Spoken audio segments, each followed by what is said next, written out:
Assalamualaikum warahmatullahi wabarakatuh dan salam sejahtera. Jadi untuk topik yang kedua ni kita akan teruskan dengan kecelaruan stres pasca trauma ataupun PTSD ataupun dalam bahasa Inggeris kita panggil post traumatic stress disorder PTSD. Jadi apa kriteria diagnostik untuk PTSD? Kriteria diagnostik untuk PTSD yang kita akan go through hari ini hanya untuk orang dewasa, remaja dan kanak-kanak yang berumur lebih daripada 6 tahun. Dia ada kriteria PTSD untuk kanak-kanak bawah 6 tahun. Tapi kita akan pergi kepada, dalam topik kita ni kita akan pergi kepada hanya lebih daripada 6 tahun ke atas sahaja.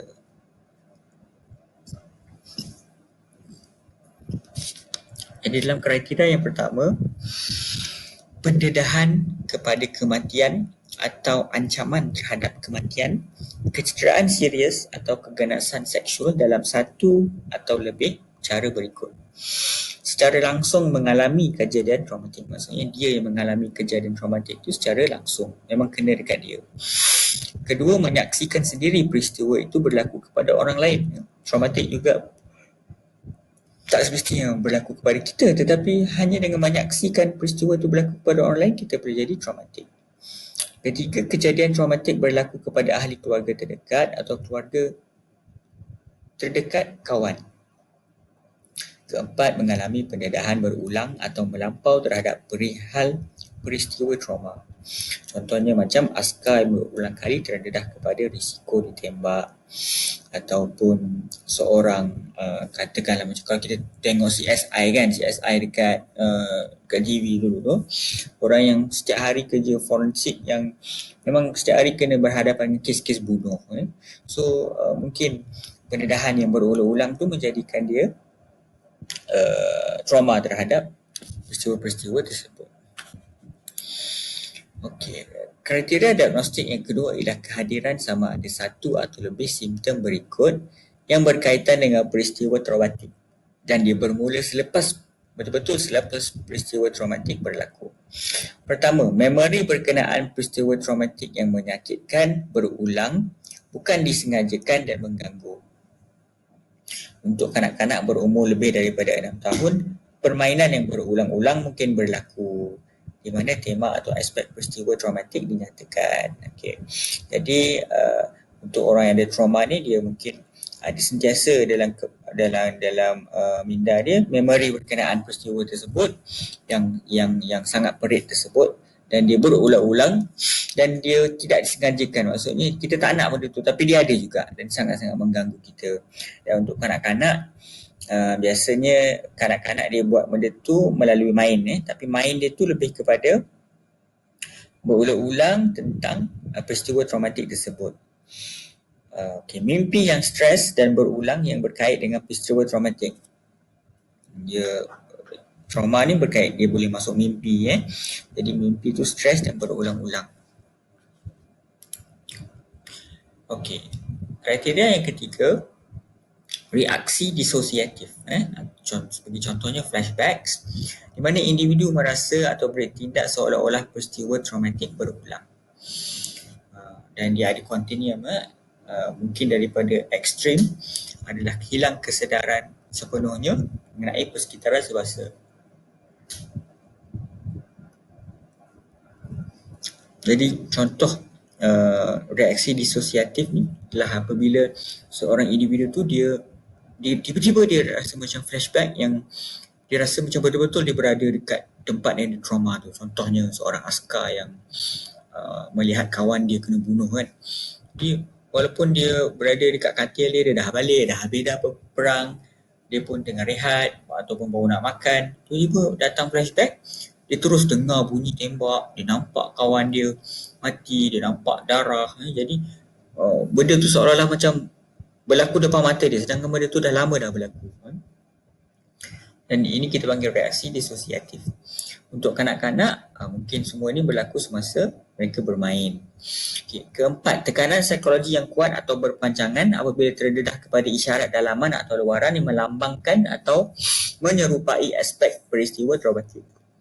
Jadi kadang-kadang walaupun peristiwa traumatik tu dah lama berlaku, tapi ada setengah benda yang symbolize, yang menyerupai atau memberi simbol kepada benda tu, menyebabkan kita ingat benda tu. Contohnya um, kita ingat seorang askar ni, dia ingat masa kawan dia kena tembak tu, sebelah tu dia ada apa, ada batu besar, ada batu besar dekat lautan. So bila dia nampak batu besar, dia akan terus trauma sebab dia teringat macam tu. Ataupun seorang yang pernah kena, contohlah kena sexual abuse ataupun kena rogol masa zaman dia kanak-kanak, dia waktu dia kena rogol tu, dia dengar bunyi buka tali pinggang, contoh kan, perogol tu buka tali pinggang. Jadi every time dia dengar lelaki buka tali pinggang, rasanya dia takut je sebab benda tu symbolize dia punya trauma kan. Jadi tindak balas fiziologi terhadap isyarat dalaman atau luaran yang melambangkan atau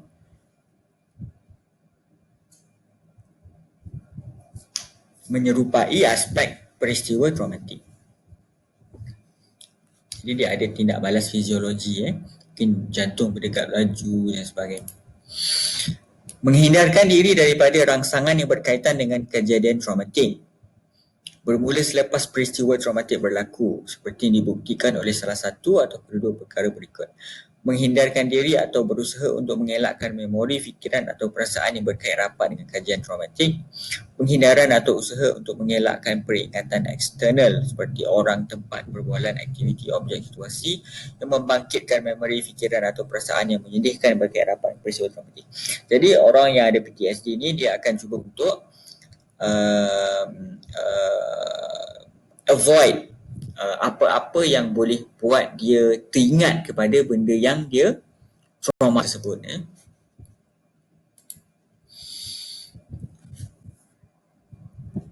Perubahan negatif dalam kognitif dan mood yang berkaitan dengan peristiwa traumatik bermula atau bertambah buruk setelah peristiwa traumatik berlaku, seperti dibuktikan oleh dua atau lebih perkara berikut.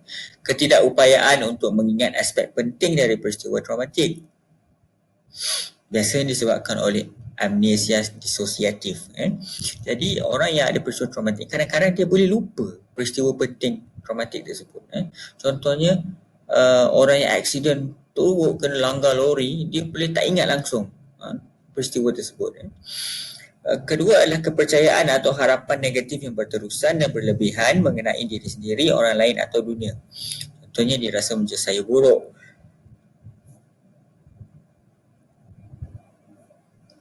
tidak ada yang dapat dipercayai, dunia ini sepenuhnya berbahaya, seluruh sistem saraf saya hancur secara kekal.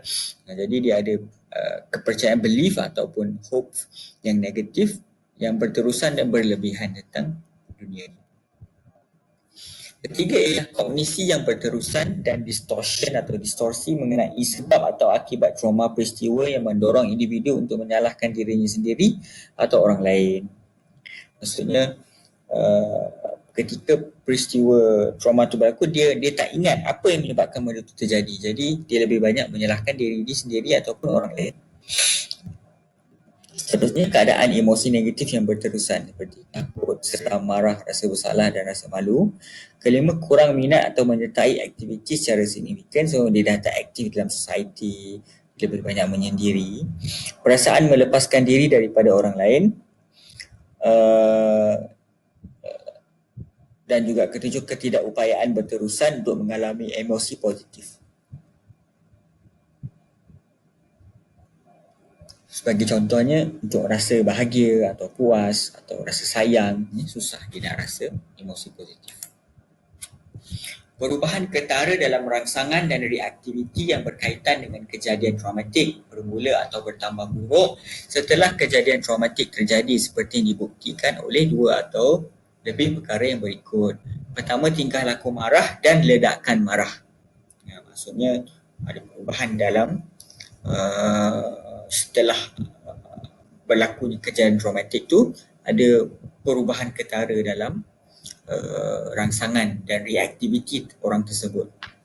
Pertamanya mungkin orang tu lebih cepat marah dan lebih cepat ledakan marah, maksudnya Dia macam tiba-tiba jadi marah. Tiba-tiba dia suka nak kawal diri dan dia marah tu meledak. Mungkin marah tu ada sedikit provokasi, mungkin tidak ada langsung kan. Kedua, kelakuan tidak bertanggungjawab atau merosakkan diri sendiri. Ketiga, hypervigilance ataupun alertness dia meningkat. Dia sangat aware tentang persekitaran, siapa berada dekat sekitar dia dan sebagainya. Keempat, tindak balas terkejut yang berlebihan. Kelima, masalah dengan tumpuan. Dan keenam, gangguan tidur. Okey. Dan tempoh gangguan trauma ni semua lebih daripada 1 bulan. So dia ada tempoh dia. Dia kalau kurang daripada sebulan, penyakit lain. Jadi saya akan sebut. Tapi kalau lebih daripada sebulan dan dia cukup kriteria tadi, contohnya di B, C, D dan E, dia mungkin ada PTSD. Dan gangguan tersebut menyebabkan tekanan atau kemerosotan yang signifikan dalam kehidupan dia. Okey. Jadi dalam PTSD ni kita ada specification, maknanya kita ada beberapa jenis juga. Pertamanya ialah kita panggil gejala disosiatif ataupun simptom individu yang memenuhi kriteria untuk gangguan tekanan pasal trauma dan sebagai tindak balas kepada stres. Individu mengalami gejala berterusan dan berulang seperti pertama depersonalization, iaitu pengalaman berterusan atau berulang dari perasaan terlepas dari dan seolah-olah seseorang adalah pemerhati luar proses mental atau badan seseorang. Seperti seolah-olah merasa seseorang sedang berada dalam mimpi, merasakan mereka tidak rasa realiti atau badan atau masa bergerak perlahan. Okay. So depersonalization ni apabila seseorang tu dia rasa macam dia pemerhati luar kepada diri dia sendiri. Maksudnya dia boleh nampak diri dia sendiri. Dia macam outside of dia punya body, dia boleh nampak diri dia sendiri. Itu namanya depersonalization. Dan kedua adalah derealization ataupun derealisasi, iaitu pengalaman berterusan atau berulang mengenai persekitaran yang bukan realiti seperti dunia di sekitar individu dialami sebagai tidak nyata, mimpi jauh atau kisah bilau dan sebagainya.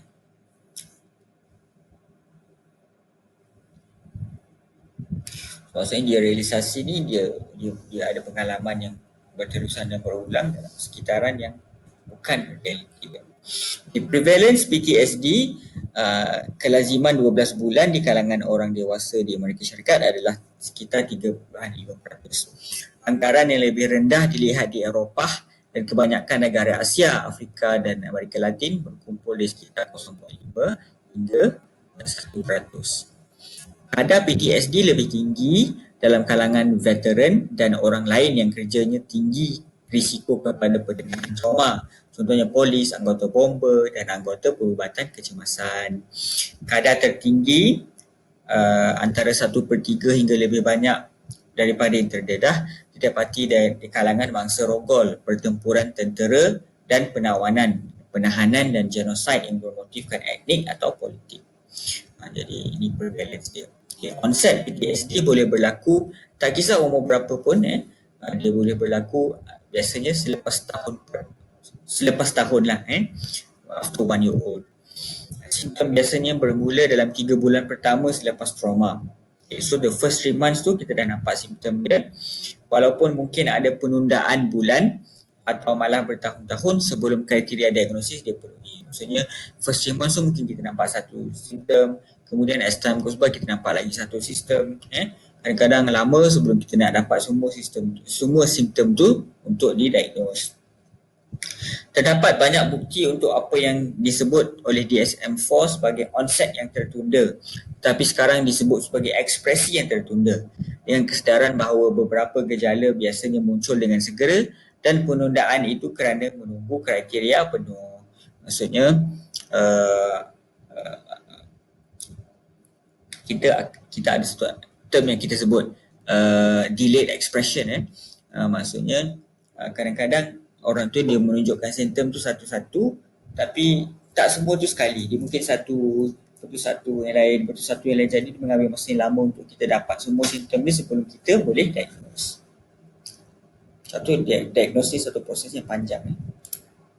Okay. Apa faktor berisiko untuk PTSD? Kita bahagikan kepada pra-traumatik, peri-traumatik dan pasca-traumatik. Okay. Pra-traumatik, jadi apa faktor berisiko sebelum berlakunya peristiwa traumatik?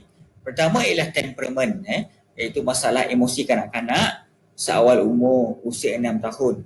Termasuklah gangguan kegelisahan, kecelaruan panik, depression, OCD dan sebagainya. Kedua adalah persekitaran. Ini termasuk status SES ataupun sosioekonomi lebih rendah, pendidikan yang lebih rendah, pendedahan kepada trauma sebelumnya, kesukaran zaman kanak-kanak, ciri budaya, kecerdasan yang lebih rendah, dan status kaum atau etnik yang minoriti dan juga secara psikiatri keluarga. Manakala sokongan sosial sebelum pendedahan boleh menjadi satu peristiwa, satu faktor yang melindungi. Genetik dan fiziologi ini termasuk jantina wanita dan usia yang lebih muda pada masa pendedahan trauma.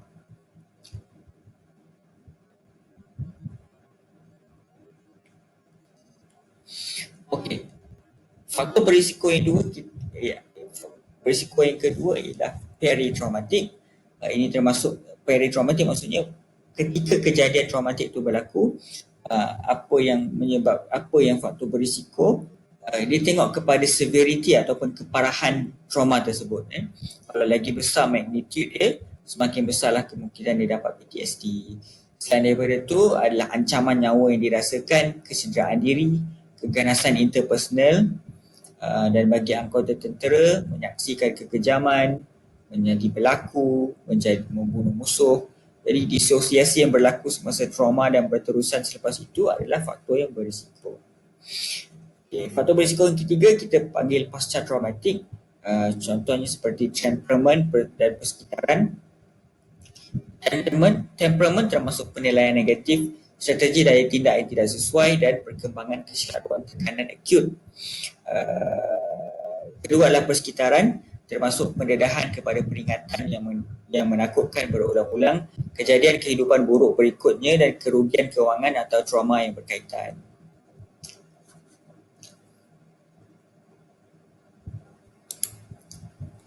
Okay, risiko untuk suicide, kejadian traumatik seperti penderaan kanak-kanak meningkatkan risiko bunuh diri seseorang. PTSD dikaitkan dengan idea bunuh diri dan percubaan bunuh diri. Dan kehadiran gangguan itu mungkin menunjukkan yang mana individu yang mempunyai idea akhirnya membuat rancangan bunuh diri atau benar-benar cuba bunuh diri. Jadi PTSD juga berkait rapat dengan suicide. Okey, apa comorbidity untuk PTSD?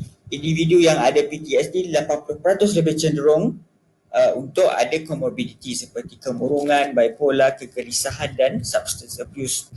Walaupun kebanyakan kanak-kanak kecil dengan PTSD juga mempunyai sekurang-kurangnya satu diagnosis lain, corak comorbidity berbeza daripada orang dewasa dengan gangguan defisit oposisi dan gangguan kecemasan pemisahan yang dominan. Akhirnya terdapat comorbidity antara PTSD dan kecelaruan neurocognitive major seperti dementia. Jadi psikoterapi yang paling yang evidence based untuk PTSD adalah CBT ataupun Cognitive Behavior Therapy for PTSD. Okey, ada beberapa kecelaruan lain yang berkait dengan PTSD. Pertama adalah reactive attachment disorder. Ini jenis kanak-kanak yang dia macam dia tak rapat dengan sesiapa, dia buat hal dia sendiri, dia tidak ada engagement sosial langsung. Dia memang maknanya emotionally pun kosong, dan dia tidak ada kasih sayang, dia tidak dapat kasih sayang daripada sesiapa. Ini reactive attachment disorder. Manakala disinhibited social engagement disorder adalah terbalik. Dia adalah jenis budak yang atau orang yang terlalu ramah sehingga dia boleh ikut je sesiapa. Dia ramah dari sudut verbal, dia ramah dari sudut fizikal, sehingga kan orang boleh mengambil kesempatan dan dia terlalu mengikut orang. Dia adalah opposite kepada reactive attachment disorder. Baik, acute stress disorder, dia punya simptom dia sama macam PTSD, cuma jumlah jangka masa dia daripada 3 hari sehingga sebulan. Itu kalau baik dalam, kalau dia simptom sama macam PTSD tapi dia sekejap, contoh macam 3 hari hingga sebulan, kita panggil dia acute stress disorder. Tapi kalau dia lama lebih daripada sebulan, kita mungkin panggil dia sebagai PTSD. Dan terakhir adalah adjustment disorder. Contohnya orang yang baru nak adjust duduk luar negara, baru berpindah, orang baru nak adjust dengan perkahwinan, orang baru nak adjust dengan universiti baru, baru nak adjust dengan norma baru, dengan PKP. Jadi benda ni adjustment disorder, dia boleh datang dengan anxiety dan juga depression. Tapi dia masih peringkat adjustment ataupun peringkat adjust. Jadi itu sahaja yang berkait rapat dengan PTSD. Jadi setakat itu sahaja pembentangan dan kursus kuliah kita kali ini. Kita akan sambung lagi esok dengan 3 lagi topik. Saya tak ingat. Esok kita akan teruskan lagi dengan topik dissociative disorder. Esok kita akan teruskan dengan somatic symptom and related disorder, feeding and eating disorder, dan juga sleep wake disorder. So saya akan teruskan esok dalam kuliah kita lagi. So hari ini kita belajar 2 sahaja topik. Yang lain ni yang keseluruhan berkait rapat dengan PTSD dengan OCD ni, anda boleh baca lebih dan cari sendiri. Teruskan itu saja. Terima kasih kerana mendengar. Assalamualaikum warahmatullahi wabarakatuh. Selamat sejahtera.